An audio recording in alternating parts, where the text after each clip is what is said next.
బేసిక్గానండి ఈ మధ్య రోజుల్లో అంటే మీ టైంలో లేదు, ఏముందో బయటకు తెలియదు.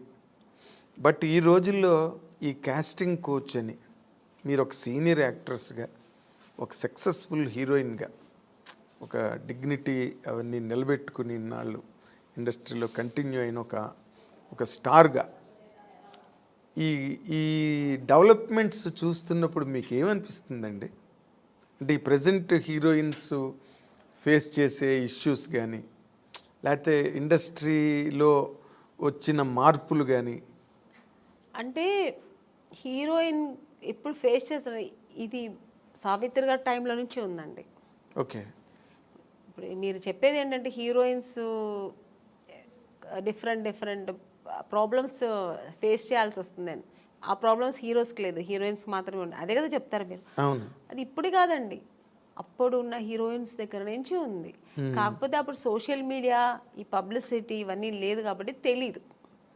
ఇప్పుడు అన్నీ చిన్న విషయం కూడా ఇప్పుడు ఎలకపోయిందంటే పూలే పోయిందని ఇప్పుడు అంత ఎక్స్ప్లోర్ చేస్తున్నారు. చిన్న విషయాన్ని ఏమీ లేకుండా దాన్ని ఒక పెద్ద ఇష్యూలాగా చూపిస్తున్నారు. అంతే తప్ప ఎప్పుడు లేదండి ప్రాబ్లమ్స్ హీరోయిన్స్కి ఉంటూనే ఉంది. కానీ మనం చూస్ చేసుకోవాలి. హీరోయిన్స్గా అందరూ కష్టపడే వస్తారండి. ఎవరు వచ్చిన వెంటనే హీరోయిన్ ఎవ్వరు అవ్వలేరు. అంటే చేసిన ఆ హీరోయిన్స్ వాళ్ళకే తెలుసు.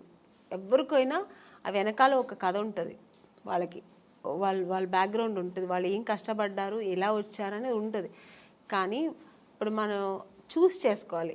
రెండు ఉంటుంది, మంచి ఉంటుంది, చెడు ఉంటుంది. మీరు ఏ ప్రొఫెషనల్ తీసుకోండి, ఏ జాబ్లో తీసుకోండి, మీకు ఉంటుంది మంచి చెడు.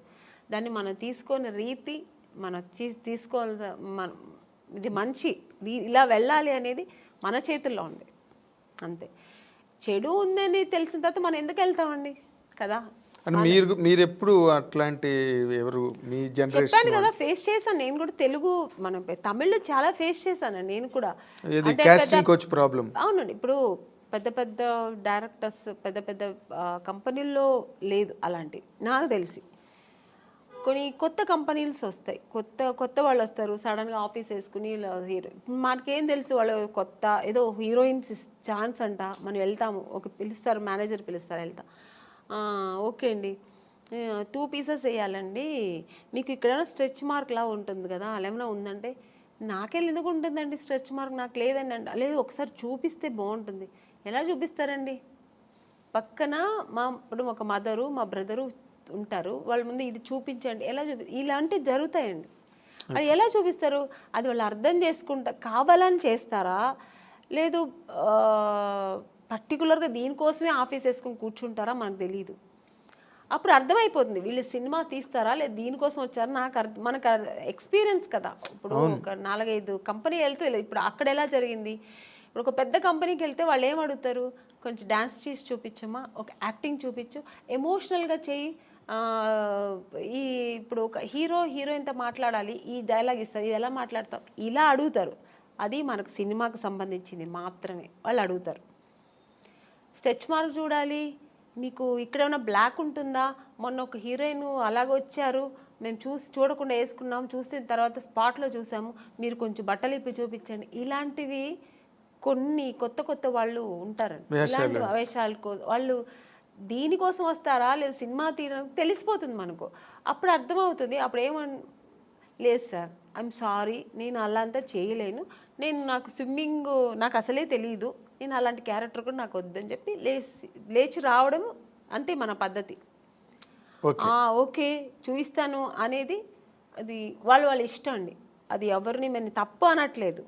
వాళ్ళకి ఇష్టపడి ఓకే నేను దేనికైనా ఓకే నేను చూపిస్తాను అనేది వాళ్ళ మనసు దాన్ని బట్టి ఉంటుంది.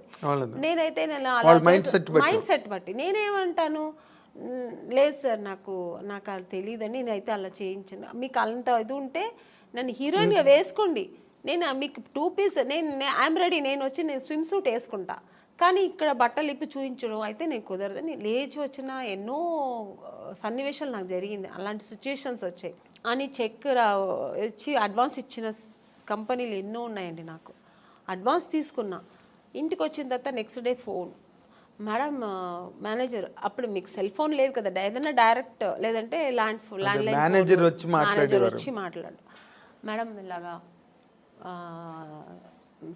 డైరెక్టర్ గారు అక్కడ ఫుల్ ఇది పెట్టుకున్నారు, ఒక స్టోరీ డిస్కషన్ పెట్టుకున్నారు, ఇట్లా ఒక బీచ్ దగ్గర ఇట్లా రమ్మంటున్నారు మిమ్మల్ని, ఫైనాన్షియర్ వస్తున్నారు చూడాలంట.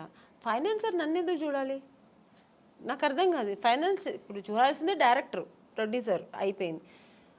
ఇంకా ఎక్కువ అనుకుంటే హీరో చూడాలా, ఓకే హీరో గారు చూడాలి ఎలా ఉంటుంది, నా పక్కన ఎలా చేస్తుంది హీరోయిన్ ఒక అమ్మాయి ఎలా ఉంటుందో చూడటం, ఇది పద్ధతి. ఫైనాన్సర్ ఎందుకు చూడాలి నన్ను అనవసరంగా, నాకు అర్థం కాదు. కొన్ని రోజుల తర్వాత అర్థమయ్యేది, ఓ దీని ఇంకోటి నాకు ఎక్కడ అర్థమయ్యేదంటే, మమ్మీ వద్దండి మీరు మాత్రం వస్తే చాలంటేనే అర్థమైపోయేది. కారు తీసుకొచ్చారు, ఐఎమ్ సారీ అని నేను రాను. ముందు మా అమ్మగారు అస్సలే పంపరు, ఒంటరిగా అంటే మా అమ్మ పంపించేది కదండి. లేదండి మా అమ్మాయిని అయితే ఒంటరిగా పంపాము. మా అమ్మ ఒక్కటే అన్నదండి, సినిమా హీరోయిన్ అవ్వాలా అనుకున్నావు, నాన్నగారి దగ్గర పర్మిషన్ తీసుకుని వచ్చాము, లేదు అప్పుడు ట్రై చేస్తున్నాం, అప్పుడు ట్రై చేసే టైంలో ఓకే దొరికితే చేద్దాం, లేదంటే ఉంది మనకు బెంగళూరులో మాకు ఇల్లు ఉంది, హ్యాపీగా అక్కడ వెళ్ళి జాబ్ చేసుకో, లేదు చదువుతావు చదువు, పెళ్లి చేస్తానో చేస్తా. ఇన్ని ఆప్షన్ ఉన్నప్పుడు మనకు అనవసరం, నువ్వు హీరోయిన్ అవ్వాలా మనం దానికోసం కష్టపడతాం, ఇంకా అడ్డతోవలు తొక్కనక్క అని మనకు అనవసరం. అలా నేను అలాగే ట్రావెల్ అయ్యానండి.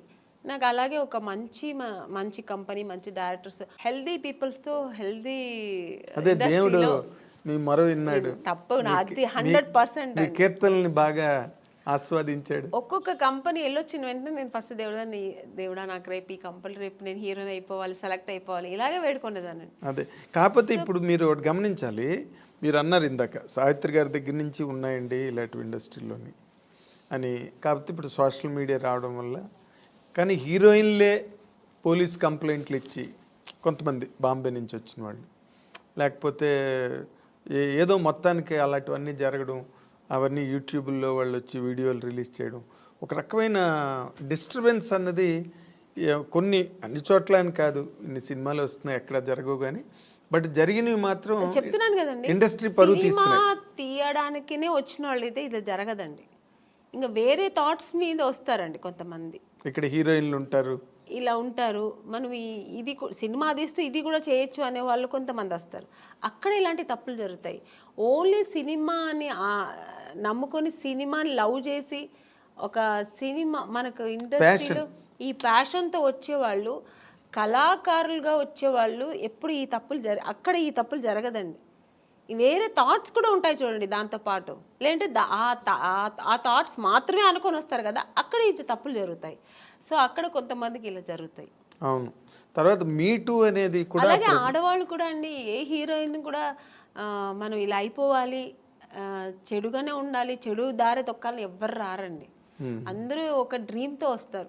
ఏ అమ్మాయి అయినా సరే నేను ఒక హీరోయిన్ అవ్వాలి, ఎవరికి ఆశ అందరికీ సొంతం కదండి. నేను కూడా శ్రీదేవి గారి లాగా కావాలి, నేను కూడా ఒక నగ్మ గారి లాగా కావాలి, నేను కూడా ఒక విజయశాంతి గారు లాగా నేను కూడా ఈ సినిమా ఇండస్ట్రీలో అవ్వాలని అనుకోవడం తప్పలేదు. అందరూ ఆశతోనే వస్తారు కదా. సక్సెస్ అయ్యేది కొంతమంది, సక్సెస్ అవ్వకుండా వెనక్కి తిరిగిపోవడం కొంతమంది. ఆ టైంలో కొంతమంది ఇలా జరిగితే దానికి పాప వాళ్ళు ఏం చేస్తారండి, నమ్మకం, ఒకవేళ మనం హీరోయిన్ అయిపోతామేమో అని ఒక నమ్మకంతో కొన్ని తప్పులు జరిగిపోవచ్చేమో, నాకు తెలీదు మరి. అలాంటప్పుడు కొంచెం ఇలా వాళ్ళు లైఫ్లో ఇలా మిస్ అవుతుంటాయి.